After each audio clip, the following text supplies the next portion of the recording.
Hey friend, today I want to talk about how we can walk through our menstrual cycles in a way that honors the Lord and cares for the bodies He entrusted to us. That means looking at rest as worship. My name is Sarah. I'm 27 years old. And for most of my life, I hated my period. I saw it as something to survive, not something to understand. Every month came with pain, cramps, and exhaustion. That made me dread being a woman. I'd pray for the days to pass quickly, and when they did, I'd try to forget they ever happened. For years, I carried this quiet shame. I grew up in church surrounded by sermons about purity, prayer, and holiness. But no one ever told me that this part of being a woman could also be holy. It was as if my body had two sides, the spiritual one that worshipped on Sunday, and the physical one that I tried to hide. If you're new here, make sure you subscribe to God's Children. This channel is where we talk about the parts of womanhood that most people stay silent about, and where we learn how to invite God into all of it. When I was younger, I used to think pain was punishment. I believed that if something hurt, it meant something was wrong with me. But as I got older, that belief started to break. My body wasn't broken. It was just doing what it was created to do. The real brokenness was in how I saw myself. I remember one particular month. I was sitting on the bathroom floor, knees pulled to my chest, my head against the wall. The pain was so sharp that I could barely breathe. And in that moment, something rose up in me, a kind of anger at God. I whispered, "Why did you make me like this?" I didn't mean to accuse him, but it came out that way. I felt small, tired, and forgotten silence. That's what I expected in return, but what I felt instead was a kind of peace. A still, quiet thought that wasn't my own. It said, "Sarah, even this is sacred." At first, I thought I was imagining it, sacred. How could something so inconvenient, so painful, so human, be sacred?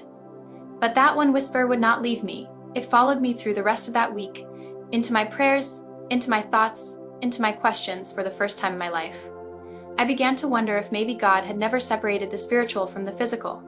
Maybe I had.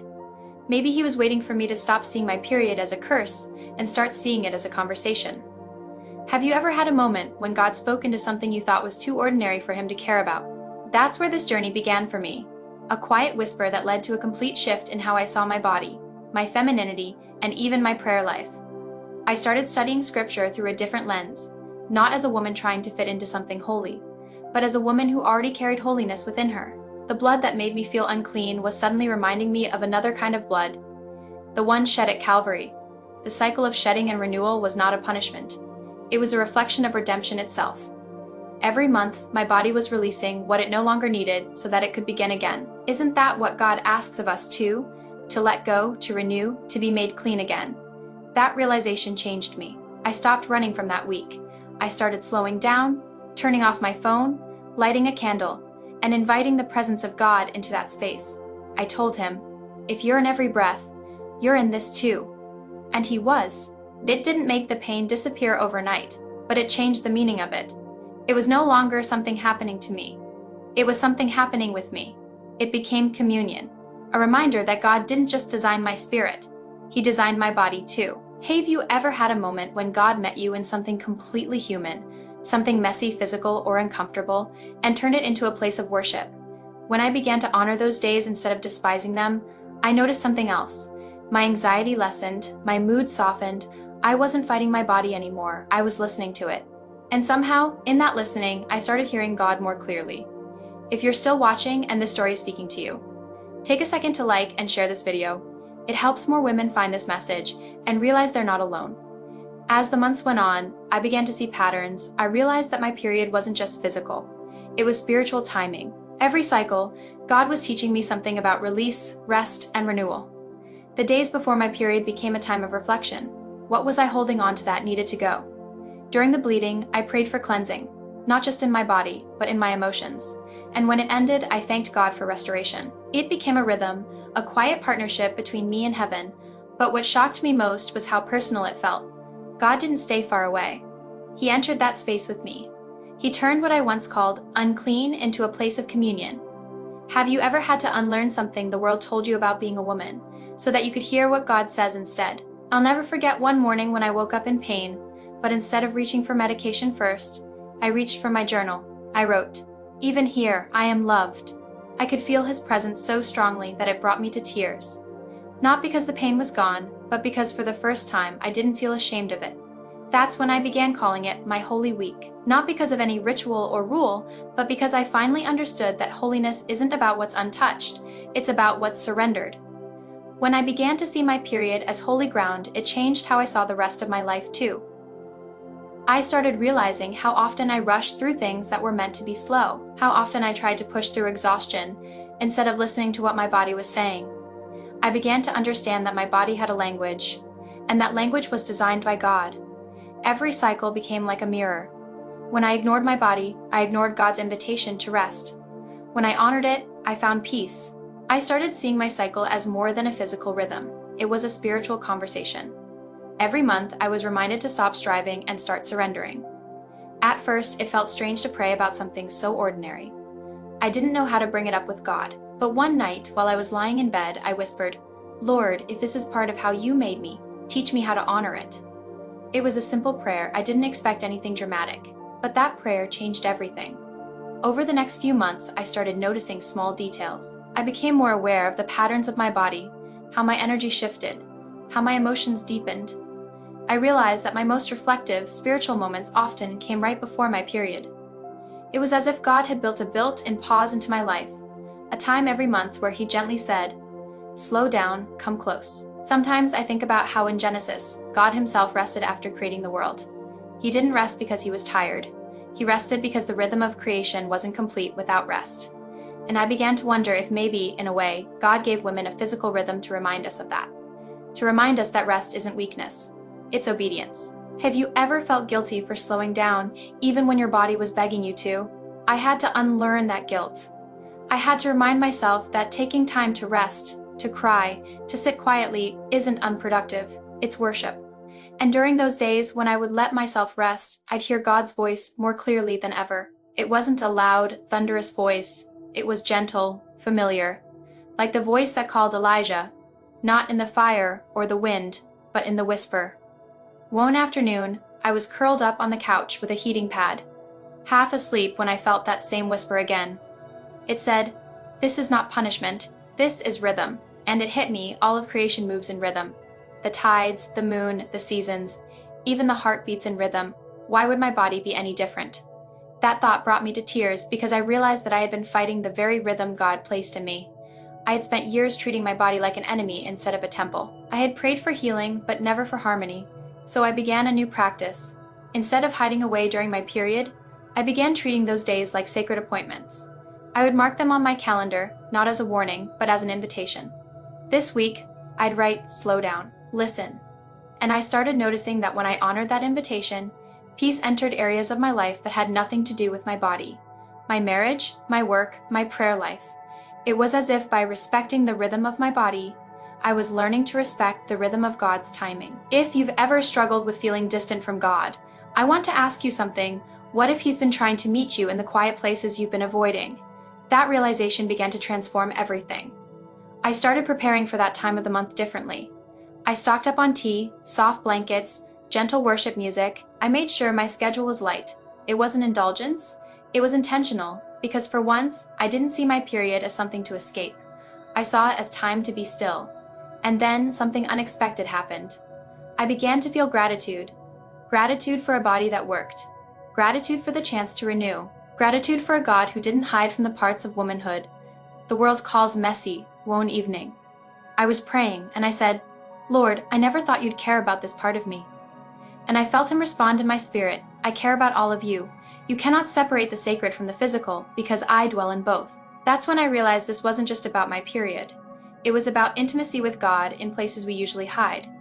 It was about knowing that He's not only Lord over our worship, He's Lord over our bodies. If you're still watching and this message is speaking to you, take a second to like and share it. You never know which woman might need to hear that she's not dirty, she's not broken. She's designed by God, perfectly, purposefully, even in the parts of her that bleed. After that, I started writing letters to God during those days. Raw, honest letters about pain, emotions, and gratitude. I called them my cycle prayers. I'd write about what I was releasing that month: anger, comparison, exhaustion. And I'd ask Him to fill that empty space with peace. Those prayers became some of the most intimate conversations I've ever had with Him. And maybe that's the real miracle. Not that God took the pain away, but that He met me in it. Because holiness isn't about feeling strong all the time. It's about being present with Him even when you're weak. There's a verse in Isaiah that says, "He gives strength to the weary and increases the power of the weak." That verse feels different now. I used to think strength meant pushing through, but now I think strength sometimes looks like sitting still, trusting that even when my body is low, His Spirit is overflowing. After months of practicing this new rhythm with God, I started to notice something else. My period wasn't just becoming easier to handle, my entire life was slowing into alignment. I stopped rushing my prayers. I stopped demanding that God move on my timeline. There was something about bleeding, resting, and waiting that mirrored the seasons of faith itself.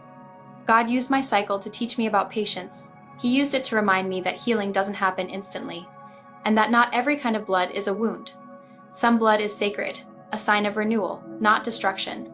There were days I'd still wake up in pain, but I no longer begged for it to stop. Instead, I'd say, "Lord, let this pain have purpose." And in that prayer, I found meaning in what I used to despise. The world teaches women to hide their pain, to mask it, to keep going no matter what. But in God's kingdom, rest is not weakness, and pain is not shame. Sometimes it's simply the body's way of saying, "Be still, let me move through you." One day, I told my friend about what I'd been learning. She laughed softly and said, "You're the first person I've ever heard say 'holy' period with a straight face." I smiled because I understood why she thought it was strange.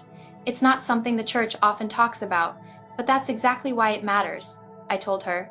If God created every part of me, why would He step back from this one? That conversation stayed with me for days. I realized how many women are walking around carrying shame that God never put on them. Shame for being emotional, for bleeding, for being soft, for needing rest. Somewhere along the way, holiness was redefined as perfection, when in truth, holiness has always been about presence. God's presence. Have you ever felt like you needed to hide a part of yourself just to be accepted, even by other believers? It breaks my heart to think of how many women have learned to hate their own design. We celebrate new life but forget to honor the body that brings it. We pray for fertility but forget that even in barrenness, even in the waiting, there's divine purpose. My own journey with fertility hasn't been straightforward. There were months when I wondered if my body would ever cooperate the way I hoped it would. But strangely, it was during my cycle. Those days I once dreaded, that I felt God's assurance the strongest. He was saying, "You are not broken, you are becoming." Every month, my period began to feel like a private covenant between me and God, a physical reminder that life flows from release. I started noticing that after every cycle, I felt lighter in ways that had nothing to do with hormones. It was spiritual. I was learning to let go. Let go of control. Let go of the need to perform. Let go of the belief that my body had to be perfect to be loved by God. In that release, I felt free one evening. I was lying in bed, hands on my stomach, whispering a quiet prayer. I said, "God, thank you for not despising the parts of me I once hated." And I felt His response as clear as I've ever heard Him. "Daughter, I have never despised what I designed." Those words stayed with me. They replayed in my mind over and over again, through every cramp, every tear, every moment of stillness. I realized that for years I had treated my body like a stranger when it was always meant to be a temple. Have you ever realized that you were the one rejecting something God was trying to redeem? The next morning, I woke up early before the sun and went to sit by the window. The world was quiet. I opened my Bible and read from Ecclesiastes. There is a time for everything under heaven, a time to weep and a time to laugh, a time to mourn and a time to dance. That verse had always felt poetic, but now it felt personal. My body was living proof of it.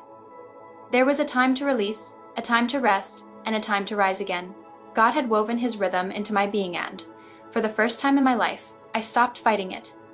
That morning, I wrote in my journal, "My period is not a curse. It's a conversation between me and God, one that teaches me about surrender, about renewal, and about love." If you're still watching and you feel the Holy Spirit tugging on your heart, take a second to like and share this message. Not for numbers or views, but because someone else might be sitting in silence, thinking her body is unholy. Maybe she needs to know that God is not afraid of her humanity. From that day on, I began referring to my cycle as my sacred rhythm. It wasn't about perfection or rituals. It was about awareness. It was about partnership with God in the ordinary. I started building my month around that rhythm. I worked harder when I had energy, and I rested without guilt when I didn't. I began to honor my emotions instead of suppressing them. I learned that being soft didn't make me weak. It made me available to hear God, available to be kind to myself, available to love others from overflow instead of exhaustion. And strangely, I noticed something else. My prayer life deepened. Not because I prayed longer, but because I prayed more.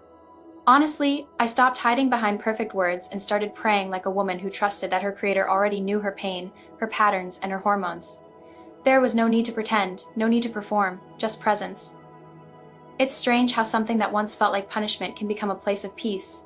But that's exactly what happened to me. My period became a pause, a moment to step out of the noise, and remember that I am not a machine.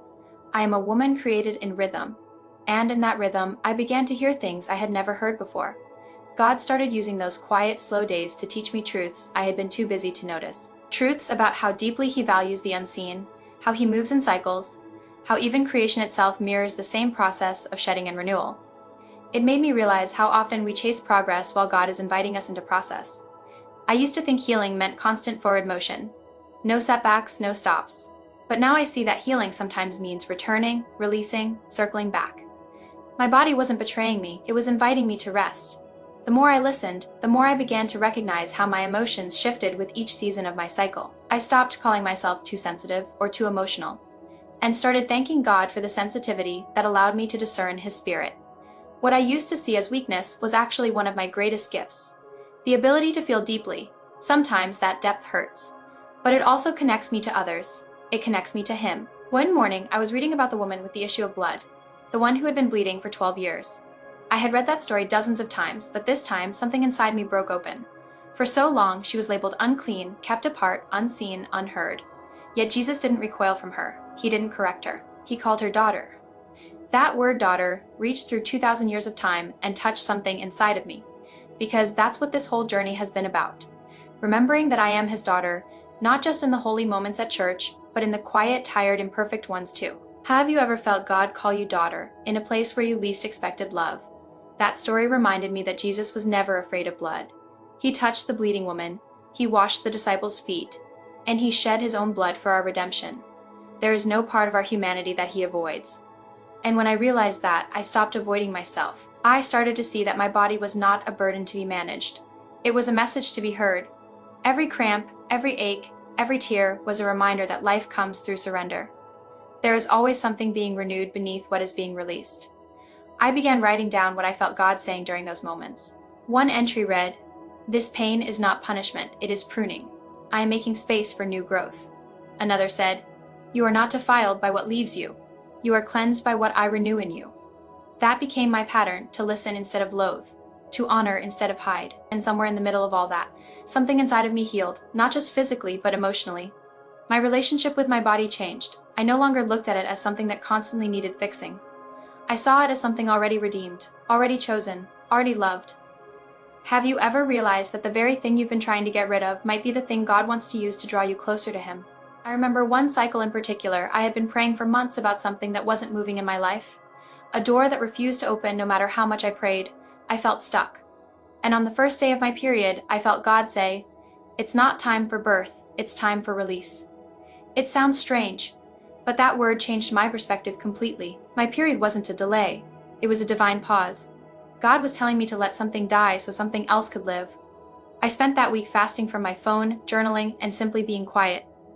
I didn't hear any thunder from heaven, no visions or voices. But when the week ended, I felt lighter. Not because anything external changed, but because I had released control. That's when I understood my cycle was never random. It was prophetic. Every month, God was walking me through the same truth. The gospel reveals death, rest, resurrection. That realization made me fall in love with Jesus all over again. The one who isn't threatened by blood, the one who doesn't flinch at weakness, the one who steps into every hidden place we try to avoid. If you've made it this far and this story has spoken to something deep inside you, don't forget to like and share this video so another woman can find freedom too. After that season, I started mentoring a small group of young women at church. During one of our meetings, one of the girls asked shyly, "Is it okay to pray about our periods?" The question made me smile because I saw myself in her. I told her the truth. Yes, God is not uncomfortable with your body. You are not a problem to be fixed. You are a design to be understood. I watched her eyes fill with tears, and I realized that this message was bigger than me. There are countless women who love God deeply but have never been told that their design is divine. They worship Him in their spirit but still carry shame in their skin. That's when I knew why God walked me through this. it wasn't just for my healing, it was for the healing of others too. The moment I started sharing my story, everything changed. Women began coming to me quietly after church, at work, even in grocery store aisles, whispering the same words I once said to God. I hate this part of me. They spoke about pain, shame, exhaustion, and that unspoken sense that their bodies were somehow less spiritual because they were unpredictable, emotional, bleeding. Every conversation broke me a little and healed me a little more, because I saw what I used to be, a woman who believed she had to separate faith from flesh, holiness from hormones, the altar from her own skin. And I understood something crucial. The enemy's favorite strategy is to convince women that the very vessel God chose to create life is somehow unworthy of his presence. I began to tell them the same truth God had told me. He made you this way on purpose. Not as a punishment, but as a mirror of his creation. Not as a symbol of weakness, but of divine rhythm. Not to burden you, but to remind you that life is a cycle, and every release makes room for renewal. One night, after a long conversation with a woman who'd been struggling with infertility, I went home and cried. I realized that for so many of us, our bodies have become battlegrounds, places of comparison, frustration, and quiet self-hatred. We worship with our mouths, but doubt our design in our hearts. And yet, God is still whispering what he whispered to me on that bathroom floor. Even this is sacred. Have you ever felt like your body was a battlefield instead of a home? I thought about that a lot. The more I prayed, the clearer it became that the holiness of our cycles isn't about perfection. It's about awareness. God doesn't ask us to understand every detail. He just asks us to be present with him in the middle of it. That realization changed the way I prayed. Instead of asking, Lord, take this pain away, I started saying, Lord, show me what this pain is teaching me. Instead of saying, why is this happening to me? I'd ask, what are you renewing in me? Those questions didn't just change how I saw my period. They changed how I saw suffering altogether. Every kind of pain began to look like an invitation, an opening where God could enter and do something holy. During one of those quiet weeks, I found myself meditating on Jesus in the Garden of Gethsemane, the moment before his suffering when he said, "Not my will, but yours be done." I thought about how he too had a body that trembled, that ached, that bled, and yet he didn't run from it. He submitted to it because even pain had purpose. It was in that moment that I began to understand when we surrender our cycles to God, we are in a small way joining him in that same prayer.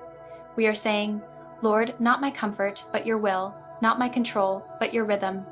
There is something powerful about surrendering something that was once a source of shame and allowing it to become a space of worship. I began to see that every month, I was given a small reflection of the gospel itself. My period became a quiet echo of the cross blood that signals both an ending and a beginning. The world might call it biology, but I call it remembrance. Because every time I bled, I remembered the blood that was shed for me. Every time I rested, I remembered the tomb. And every time the bleeding stopped, I remembered the resurrection. The gospel wasn't just written in scripture, it was written in my body. Have you ever realized that your body might be preaching to you more than your circumstances are? I used to be embarrassed by my emotions during that week, the tears that came easily, the tenderness that others mocked. But now I see those emotions as holy too. They are the overflow of a heart that feels deeply because it was designed to mirror the heart of God, a God who weeps, who longs, who loves with depth. That changed how I treated myself. I stopped saying, I'm too emotional, and started saying, I'm aware. I stopped apologizing for needing rest. I stopped measuring my worth by my energy level. I learned that honoring my design is an act of worship. If you've made it this far and you're still listening, take a moment to like and share this video if it's been speaking to you. Not to spread my story, but to spread the truth that your body, yes, your body was made in the image of a God who is not ashamed to dwell in flesh. After months of walking with God through this revelation, I began to notice a quiet confidence forming in me. Not pride, but peace. I was no longer afraid of my own biology. I didn't flinch when my body reminded me that I was human. Instead, I whispered, thank you. Thank you for making me a woman. Thank you for every rhythm that reminds me I'm alive. Thank you that even when I am weak, I am not forgotten. And somehow, that gratitude began to overflow into other parts of my life. I stopped competing, I stopped comparing, I found beauty in stillness. Have you ever noticed that when you stop hating a part of yourself, healing starts to happen without you even realizing it? That's what happened to me. Healing crept in quietly, not in a rush, not with a miracle moment, but through months of sitting, listening, surrendering, and in that stillness, I discovered something that changed everything. Holiness isn't about separation from our humanity. It's about inviting God into it. The deeper I went into this journey, the more I realized that this wasn't just about my period. It was about partnership, a relationship between the Creator and the created. God wasn't trying to make me perfect. He was trying to make me present. That's what holiness truly is. It's not about removing the human parts of us. It's about seeing them through His eyes. When I began to honor my cycle, I stopped dreading my body's timing and started trusting God's. I no longer saw interruptions, I saw invitations. I no longer prayed from shame, I prayed from awareness. And in that shift, I began to heal from things I didn't even know were broken. There's a peace that comes when you stop fighting what God designed. It's quiet, it's steady, it's the kind of peace that tells you, you don't have to earn rest, you were made for it. That's what my period became, a monthly reminder that I am not self-sufficient, that I need rest, that I need release, that I need Him. I began to imagine how different the world would look if women saw their design through that lens, if young girls were taught that their cycles weren't something to hide but something to honor, if mothers told their daughters, this is holy, this is how God made you. What if we stopped apologizing for our biology and started celebrating it as testimony? The first time I shared that thought in a women's group, the room went quiet. Then one by one, women started nodding, some crying, some whispering. No one ever said that to me before. And in that silence, I realized how hungry we are to hear truth spoken over our bodies. We spend so much of our lives waiting for permission. Permission to rest, to feel, to be tender, to not be okay. But God already gave it. He gave it when He said, "My grace is sufficient for you, for my power is made perfect in weakness." I carried those words into every cycle after that. Each month, when the first signs came, I'd pause and pray, "Lord, this time again, make it holy." That prayer became an anchor. It reminded me that my body wasn't separate from my spirit. It was the vessel that carried it. And every vessel needs maintenance. Every vessel needs stillness. Every vessel needs a touch of its maker. There were still painful days. There were still tears. But they were different now. They weren't born of shame. They were soaked in gratitude. Gratitude that God could take something I once despised and make it sacred. Gratitude that He could use the most natural parts of life to teach me supernatural truths. If you've made it here, I want you to remember something. Your body is not your enemy. It is not a mistake. It is not an inconvenience to your calling. It is the canvas God chose to write His glory on. You are not unclean. You are not too emotional. You are not weak. You are a woman made in His image, designed with intention, moving in divine rhythm. Maybe your cycle isn't easy. Maybe your fertility journey has been marked by pain or confusion. But I want you to know that God is still there, in every ache, in every release, in every breath you take. He has not abandoned the design He called good. So when that time comes again, don't hide from it. Invite Him into it. Because the same God who resurrects dead things is also the God who renews living ones, month after month, heartbeat after heartbeat, cycle after cycle. Holiness isn't something you visit once a week in a church pew. It's something you carry in your mind, in your spirit. And yes, in your body. If you felt something shift while hearing this story, I hope you'll share it. Not for me, but for the woman who still believes God doesn't want to meet her in the physical. She needs to know that He does. And if you haven't yet, subscribe to God's Children, because this space exists for women like you. Women who are ready to see their bodies and their faith through the same lens, sacred, redeemed, and deeply loved. I don't know where you are in your story, but if you're listening right now, I want to say this as if I were sitting across from you. Hand in hand, sister to sister. You are fearfully and wonderfully made, every part of you, even this.